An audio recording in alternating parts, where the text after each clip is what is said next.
আসসালামু আলাইকুম সবাইকে। এই ভিডিও টিউটোরিয়ালে আমরা যে বিষয়টা নিয়ে আলোচনা করতে চাই সেটা হচ্ছে আমাদের সুডো এলিমেন্ট। ইতিপূর্বে আমরা সুডো ক্লাস নিয়ে আলোচনা করেছিলাম। সুডো ক্লাস হচ্ছে আমাদের এইগুলা, যেগুলো আমাদের শুধুমাত্র সিঙ্গেল কোলন থাকবে, যেটা আমাদের একটা কোলন থাকবে, সেগুলো হচ্ছে আমাদের সুডো এলিমেন্ট, সুডো ক্লাস। আর সুডো এলিমেন্ট কোনগুলা, যেগুলো আমাদের ডবল কোলন থাকবে এরকম, ঠিক এইগুলো হচ্ছে আমাদের সুডো এলিমেন্ট। তো আমি কোডগুলোকে কেটে দিচ্ছি এবং এইগুলাকেও কেটে দিচ্ছি আপনাদের বোঝার সুবিধার্থে। তো সরাসরি আমরা এখানে যে কাজটা করতে চাই, একটি ডিভ নিয়ে নিতে চাই। তো জাস্ট একটি ডিভ নিয়ে নিলাম। ডিভের মধ্যে আমি কিছু প্যারাগ্রাফ তৈরি করে নিচ্ছি, লরেম 10। সেম কাজটা আমি আরও কয়েকটি প্যারাগ্রাফ তৈরি করে নিচ্ছি আপনাদের বোঝার সুবিধার্থে। জাস্ট কন্ট্রোল ভি দিয়ে পেস্ট করে দিচ্ছি, পারফেক্ট। কন্ট্রোল এইচ দিয়ে যদি আমরা সেভ করে দেখি, আমরা সরাসরি ওপেন উইথ লাইভ সার্ভারটা ওপেন করে নিচ্ছি। আপনারা আমার সঙ্গে সঙ্গে সেম কাজটা করে নেবেন। তো আমি গত ভিডিও টিউটোরিয়ালে কিন্তু আপনাদেরকে সুডো ক্লাস নিয়ে অনেকগুলো ভিডিও টিউটোরিয়াল তৈরি করেছি, অনেক কিছু দেখিয়েছি। তো আশা করি আপনারা বিষয়গুলো বুঝতে পেরেছেন বা দেখে আসছেন। তো এবার আমরা যে কাজটি করতে যাচ্ছি সেটা হচ্ছে এই যে প্যারাগ্রাফ তৈরি করলাম আমরা, এই প্যারাগ্রাফকে নিয়ে এবার আমরা কাজ করতে চাই। চলে আসলাম এখানে চলে আসার পর জাস্ট পি ফার্স্ট লাইন। তো পি ফার্স্ট লাইন নিয়ে আমরা সর্বপ্রথমে কাজ করি। পি ফার্স্ট লাইন, সর্বপ্রথমে কাজ করছি আমরা লাইন নিয়ে। তো পি ফার্স্ট লাইন আমাদের কি কাজ করবে লক্ষ্য করে দেখুন। এখানে প্যারাগ্রাফটাকে ধরলাম, তার পরবর্তীতে এখানে আপনারা দেখতে পাচ্ছেন যে ডবল দিয়েছি, আমি ডবল কোলন দিয়েছি, মানে এটা হচ্ছে আমাদের যেটা হবে সেটা আমাদের হচ্ছে সুডো এলিমেন্ট। তাহলে এটা হচ্ছে আমাদের সুডো এলিমেন্টের স্টেটমেন্ট। তার পরবর্তীতে এখানে আমরা কি করতে পারবো, এখানে আমরা জাস্ট কালার চেঞ্জ করতে পারবো। তো কালার দিয়ে দিলাম আমরা হচ্ছে গ্রিন। তার পরবর্তীতে আর কী করতে পারবো, আমরা ফন্ট ভেরিয়েন্ট চেঞ্জ করতে পারবো, কোনো প্রবলেম নাই, যে কোনো কাজগুলো আপনারা করতে পারবেন। তো ফন্ট ভেরিয়েন্ট দিয়ে দিলাম আমি স্মল ক্যাপস, কন্ট্রোল এইচ দিয়ে সেভ করে নিলাম। তাহলে দেখেন আমার যতগুলো পি ট্যাগ ছিল এখানে, সবগুলোই কিন্তু হয়ে গেল। কিন্তু আমি সবগুলোকে করতে চাচ্ছি না, তাহলে আমি কি করব? তো আমি আপনারা লক্ষ্য করে দেখুন, আমি আপনাদের বোঝার সুবিধার্থে এখানে একটা শুধুমাত্র প্যারাগ্রাফ রাখলাম এবং এই প্যারাগ্রাফটাকে আমি আরও কিছু প্যারাগ্রাফ বাড়িয়ে দিচ্ছি। তো লরেম 100। তাহলে দেখেন এখন কি কাজ করলো, এখানে শুধুমাত্র আমাদের একটা প্যারাগ্রাফ থাকলো, যার ওয়ার্ডটাকে আমি বাড়িয়ে দিলাম, কন্ট্রোল এইচ দিয়ে সেভ করে দিলাম।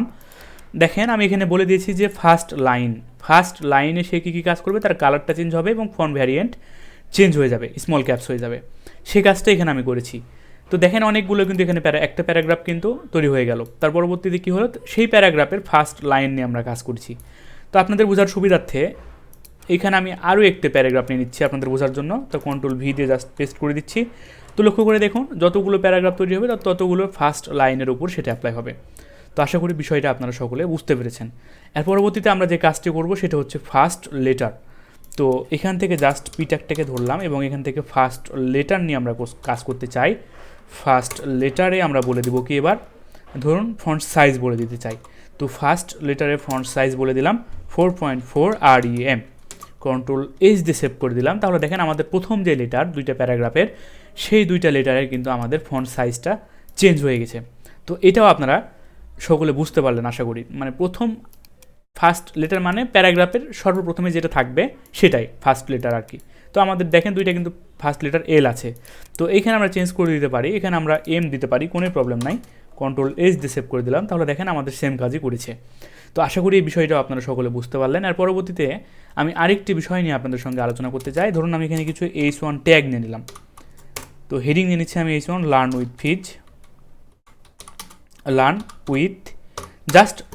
উইথ রাখলাম আর কি। আর উপরের জাস্ট লার্ন উইথ রাখলাম এবং উপরের যে প্যারাগ্রাফ সেগুলোকে আমি কেটে দিচ্ছি।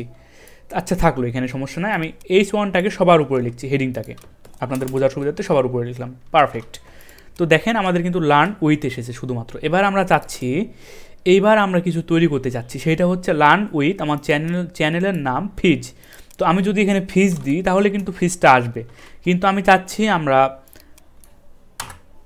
এলিমেন্টের মাধ্যমে আনবো, আমরা সুডো এলিমেন্টের মাধ্যমে আমরা ফিজটাকে আনতে চাই। তাহলে আমাদের কি করতে হবে, এখান থেকে H1টাকে ধরতে হবে। তো H1টাকে আমরা ধরে ফেলি, ফার্স্ট কাজ H1টাকে ধরে ফেললাম, ডবল কোলন দিলাম। তার পরবর্তীতে আমাদের কি করতে হবে, এখন আমাদেরকে যে কাজটি করতে হবে পূর্বে নাকি আগে সেটি আমাদেরকে অ্যাড করা, মানে আমরা কি লার্ন উইথ ফিজ, যেহেতু ফিজটা আমাদের সবার শেষে, তাহলে এখানে জাস্ট আফটার বলে দিতে হবে, যে আফটার যে এইচ1-এর ট্যাগের শেষে কি অ্যাড করতে চাচ্ছি আমরা। তো কন্টেন্ট কিছু আমরা অ্যাড করতে চাচ্ছি। কন্টেন্টে আমরা কি অ্যাড করতে চাচ্ছি, তো কন্টেন্টে আমি বলে দিলাম ফিজ। পারফেক্ট, Ctrl+H দিয়ে সেভ করে দিলাম। তাহলে দেখেন আমার কিন্তু HTML ট্যাগের মধ্যে ফিজ ছিল না। দেখেন HTML ট্যাগের মধ্যে ফিজ ছিল না, আমি এটা কীভাবে নিয়ে আসলাম, এই যে আফটারের মাধ্যমে নিয়ে আসলাম, সুডো এলিমেন্টের মাধ্যমে। তো এবার আমরা চেষ্টা করলে কিন্তু আমরা পূর্বেও আনতে পারবো। তো পূর্বে আনতে কীভাবে পারবো আপনারা অবশ্যই বুঝতে পারছেন। তো লার্ন উইথ ফিজের পূর্বে, লার্নের পূর্বে আমি যদি কিছু আনতে চাই তাহলে জাস্ট আমাকে বিফোর দিতে হবে। তো পারফেক্টলি, তো বিফোরে কন্টেন্ট বলে দেবো আমরা, কি কন্টেন্টে আমরা কিছু বলে দিতে চাই, জাস্ট এখানে বলে দিলাম হাই, Ctrl+H দিয়ে সেভ করে দিলাম। তাহলে দেখেন পারফেক্ট কিন্তু আমাদের কাজ করছে, হাই লার্ন উইথ ফিজ। তো এই কাজটাও কিন্তু আমাদের হয়ে গেল। দেখেন স্পেস দিয়ে দিলাম, তাহলে আমাদের এখানে স্পেস তৈরি হয়ে গেল। তো এর পরবর্তীতে আর কিছু আপনাদেরকে আমি সঙ্গে আলোচনা করতে চাই, সেটা লক্ষ্য করে দেখুন।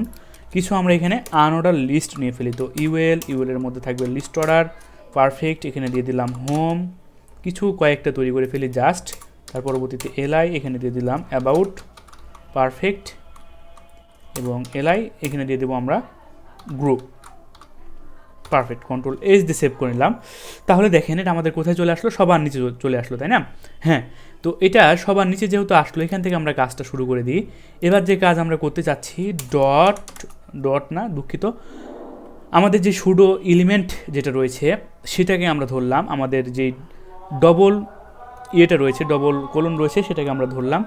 ধরার পর এখন আমরা কি করব, মার্কারকে আমরা ধরে কাজ করব। তো মার্কারের মাধ্যমে আমরা কি করতে পারবো, কালার চেঞ্জ করতে পারবো। কালার দিয়ে দিলাম রেড। তার পরবর্তীতে আমি যে কাজটি করতে চাচ্ছি সেটা হলো, এখানে কালারের পর আর ফন্ট সাইজটা বাড়িয়ে দিতে চাচ্ছি। তো ফন্ট সাইজ বলে দিলাম 25 পিক্সেল, পারফেক্ট, Ctrl+H দিয়ে সেভ করে দিলাম। তাহলে দেখেন এই যে হোম, এটার পূর্বে কিন্তু আর কালারটাও চেঞ্জ হয়ে গেল। তো একটু আজান হচ্ছে, আমরা একটু পোস্ট করে রাখতেছি। তো চলে আসলাম। তো আশা করি আপনারা এই কাজটাও বুঝে গেলেন যে এখান থেকে আপনারা কীভাবে এই যে আমাদের কালার চেঞ্জ করতে হয়, কীভাবে সাইজটাকে বাড়াতে হয়, সেটাও আপনারা শিখে গেলেন। তো জাস্ট এর পরবর্তীতে আমরা যে কাজটি করতে চাচ্ছি সেটা হচ্ছে, লক্ষ্য করে দেখুন, এইখানে আমরা সিলেকশন ইউজ করতে চাচ্ছি এবার। তো ধরুন সিলেকশন আমাদের কী কাজ করবে, জাস্ট সিলেকশন বলে দিলাম এবং সিলেকশনের কালারটা বলে দিলাম। সিলেকশনের কালার বলে দিলাম আমরা হচ্ছে ধরেন ব্লু কালার হবে, এবং এখান থেকে আর কি ব্লু কালার না দিয়ে আমরা জাস্ট কালারটা ইয়েলো কালার রাখলাম এবং ব্যাকগ্রাউন্ড কালারটা চেঞ্জ করে দিতে যাচ্ছি। তো ব্যাকগ্রাউন্ড কালার দিয়ে দিলাম ধরুন ব্রাউন, পারফেক্ট, Ctrl+H দিয়ে সেভ করে নিলাম। এবার লক্ষ্য করে দেখুন সিলেক্টর আমাদের কী কাজ করবে। আমরা যদি এখান থেকে কোনো কিছু সিলেক্ট করতে চাই তাহলে দেখেন এখানে কিন্তু কালারটা হয়ে যাচ্ছে, আমরা ইয়েলো দিয়েছিলাম আর ব্রাউন হচ্ছে ব্যাকগ্রাউন্ড কালার। এইভাবে আপনারা সিলেক্টরের মাধ্যমে সিলেক্ট করতে পারবেন। তো আশা করি বিষয়টা আপনারা সকলে বুঝতে পেরেছেন। এর পরবর্তীতে আমরা একটা ইনপুট ফিল্ড দেখতে চাই, সেটা লক্ষ্য করে দেখুন, এখানে চলে আসলাম, এই ডিভের নিচে একটি ফর্ম তৈরি করে নিচ্ছি।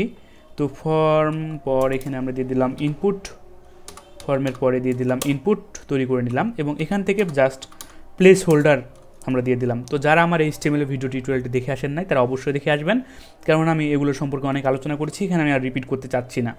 তো প্লেস হোল্ডার দিয়ে দিলাম inter name, just perfect, Ctrl+H দিয়ে সেভ করে নিলাম। তো দেখেন ইন্টার নেমটা চলে এসেছে। তো এই প্লেস হোল্ডারের কালারটা এবার আমরা চেঞ্জ করতে চাচ্ছি। জাস্ট আমাকে যে কাজটা করতে হবে, আমাকে ডবল কোলন দিতে হবে, তার পরবর্তীতে আমাকে এখানে প্লেস হোল্ডার লিখতে হবে। তাহলে দেখেন এবার আমরা যে কাজগুলো করতে পারবো, কালার দিয়ে দিলাম ব্লু, পারফেক্টলি, Ctrl+H দিয়ে সেভ করে দিলাম। তাহলে দেখেন এটার কালার কিন্তু ব্লু কালার হয়ে গেছে।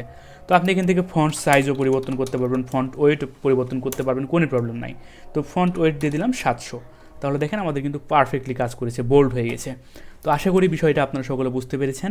দেখা হবে নেক্সট ভিডিও টিউটোরিয়াল থেকে। আমি সুডো এলিমেন্ট নিয়ে আপনাদের সঙ্গে আলোচনা করেছি। আপনারা যে সমস্ত বিষয়গুলো আসলে জানা দরকার সে সমস্ত বিষয় নিয়ে আমি আপনাদেরকে দেখালাম। যদি কখনো প্রয়োজন মনে পড়ে যে আরও কোনো কিছু দেখাতে হবে, তখন ইনশাল্লাহ আমি টিউটোরিয়ালের মাঝে আপনাদেরকে দেখিয়ে দিব। আপনাদের যদি কোনো কিছু জানার দরকার থাকে বা যদি কোনো কিছু বলার দরকার থাকে, প্রশ্ন করার দরকার থাকে, তাহলে অবশ্যই আপনারা কমেন্ট সেকশনে আমাকে জানাবেন। ধন্যবাদ সকলকে, আল্লাহ হাফেজ।